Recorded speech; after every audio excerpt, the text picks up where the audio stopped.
Hey there, and welcome back to Coffee on the Porch with my dog Olaf.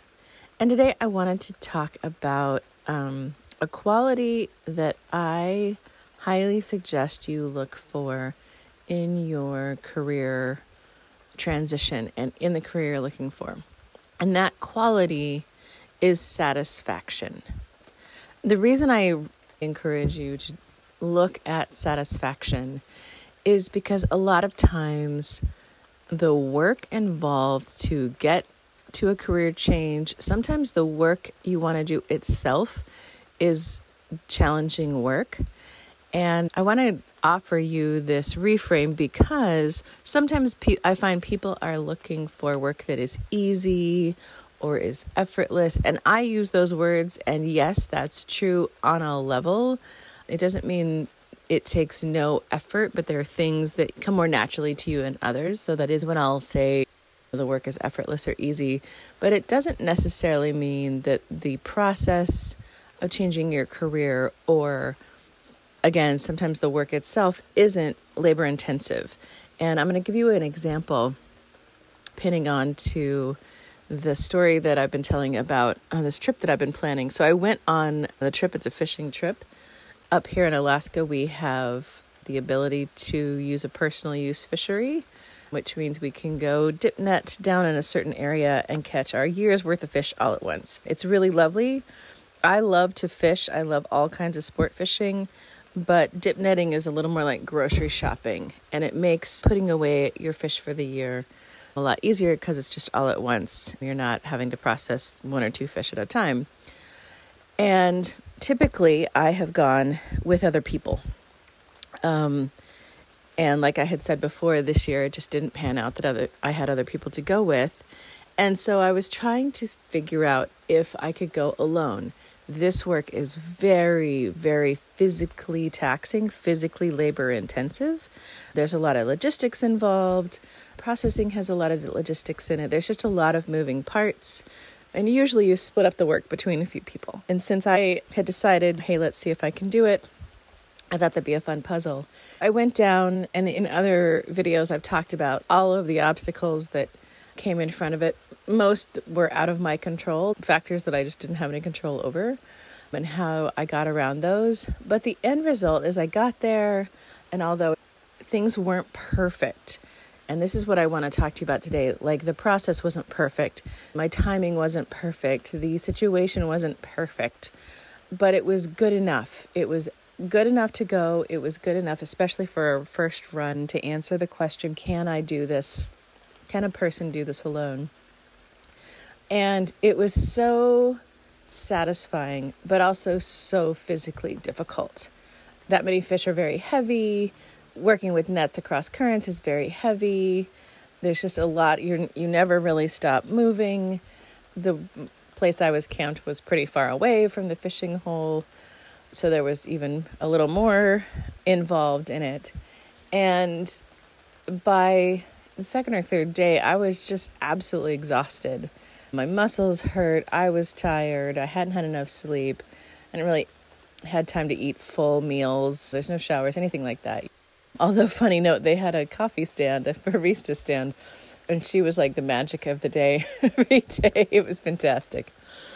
But the actual work of it, there were just these moments. There was this moment where I was standing out between all these people, and it's great because you stand out in the water with this huge net, waiting for the fish to come in, and there are lots of other people there with you. You are in no way alone. So things like bears are definitely not a problem because there's so many people. And it's just this very communal time when you sit and talk to other Alaskans, because this is a resident-only permit, of what they're doing and where they're from. People come from all over the state to go to this fishery. You get a lot of information. You meet new people. You learn new techniques. It's just this very cool communal way of learning new skills and, being in community with other people doing what you're doing and doing what you love to do. And it's really one of my favorite parts of it. And there was this moment where we're standing there, the fishing was a little slow, And there's seals out in this bay. There's eagles. There's all of this wildlife around us. The sky is stunning. It was just beautiful. The tides coming in and out. It's just the most outstanding moments that you can have, and you can't Google that. You can't buy these moments. You can't manufacture it. You have to really be there and put yourself out there to experience these great moments. You'll hear a few planes going by. As you probably know by now, I live by a little tiny airport. Oh, they are flying. They must be flying to the mountain. It's raining today, which is great. We haven't had rain in a long time. Looks like they're flying up to the mountain. And the last round of tides came in. I was done fishing, and I was hauling everything up to the car, and it was not a beautiful moment. It was very difficult. I was exhausted. It was heavy. It's awkward. I just wanted to go to bed, and I still had to put fish away and make camp. And in that moment, all I wanted to do was go home. I almost got in the car in my wet waders and drove 5 hours home, but obviously I didn't. I knew I was just tired. And the next day I was tired. I was moving really slow. But the drive home was stunning. It was, again, these beautiful moments, moose and bears and foxes and beautiful views and just some of the most grand and glorious driving I've done in a really long time. And when I got home, I did what I needed to do to care for the fish, and I just crashed and went to bed. And when I woke up this morning, and this is what made me think to talk to you about this, is this overwhelming sense of satisfaction. Just this deep-seated, it's different than happiness, it's different than joy, it's different than elation, it's different than relief. It's this very calm, confident, quiet satisfaction that I had set out to do what I said I was going to do. I had accomplished the idea and the dream that I had for this trip. And I wasn't dwelling on all of the imperfect things that happened, because there were a ton. I wasn't even dwelling on the things that were more than perfect, things that were better than I anticipated, which were a ton. I was just very satisfied that I had accomplished the goal and heading into the next step after that.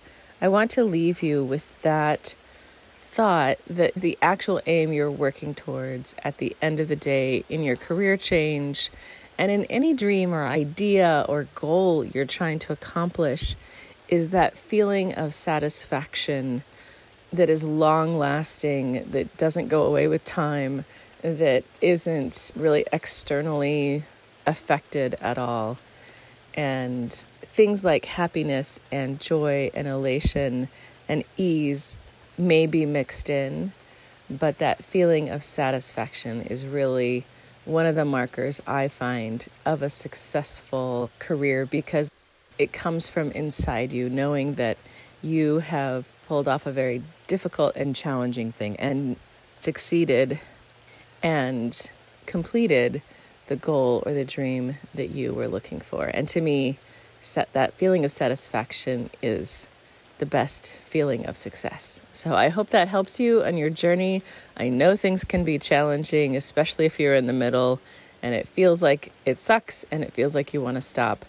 Remember, you're heading for that feeling of satisfaction, and I want you to keep going. All right, I'll talk to you later.